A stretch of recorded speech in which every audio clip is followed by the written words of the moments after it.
falya tena faly mahitanareo tonga maro be toy zao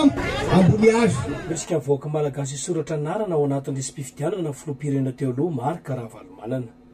androany nandritra ny fambolekazo izay notanterahany atokotiko Madagasikara teny Amerika Atsimo ao anatin'ny commune Anjevagara dia nanentana vahoaka malagasy tsy vaky volo ny tenany anoratra ny anarany anatin'ny spifidianana izay fantatra fa hikantona amin'ny 10 volana febroary ho avy izao. Ny fanentanana ny mpikambana sy ireo mpiaradia amintsika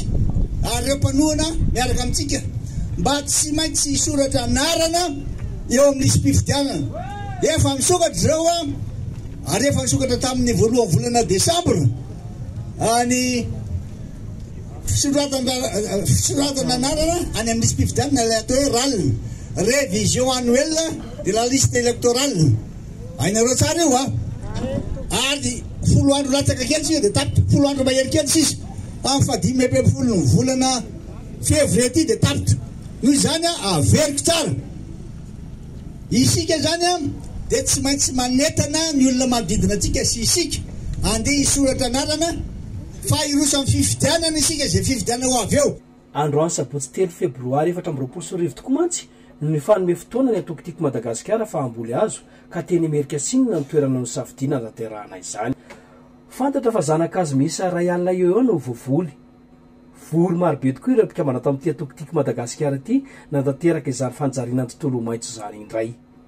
Ankoatra ny atokotiko Madagasikara dia nisy ihany koa ireo fikambanana maro samihafa tonga natevin-darana azy ireo ka nitondra ny anjara birikiny amin'izany fambolekazo izany.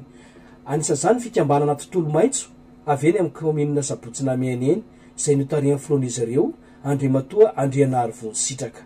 Araka ny anaran'ny association moa dia hoe association tontolo madio dia mandray anjaikitra ary mandray anjara amin'ny fanamaitsoana indray ity nositsika ity amin'izao fotoana izao dia anisan'ny miasimba ny tontolo iainana manerana izao tontolo izao ka anisan'ny mba mandray anjara an'izany i Madagasikara satria azadiny fa tamin'ny COP28 tany Dubai dia nandray anjara mavitrika an'izany i Madagasikara ka ho antsika eto an-toerana aty fotony toy izao no tokony miainga izay zavatra izay fa tsy eny an-databatra fotsiny fa arahana asa. Ny hevitra zany araka aza ka amin'ny association tontolo madio anay moa dia ao anatin'ny hoe fikajiana tontolo iainana ihany tokoa dia mandray andraikitra mandray anjara mba ho an'ny taranaka sy ho an'ny tenositsika ity. Ny association tontolo madio dia miasa eo anivon'ny commune Sabotsy Namena ao anatin'ny fokotany 70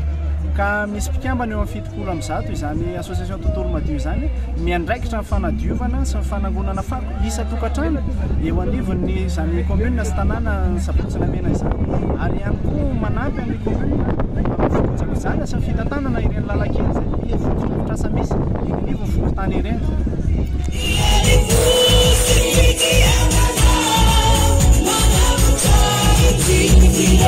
Fumma matata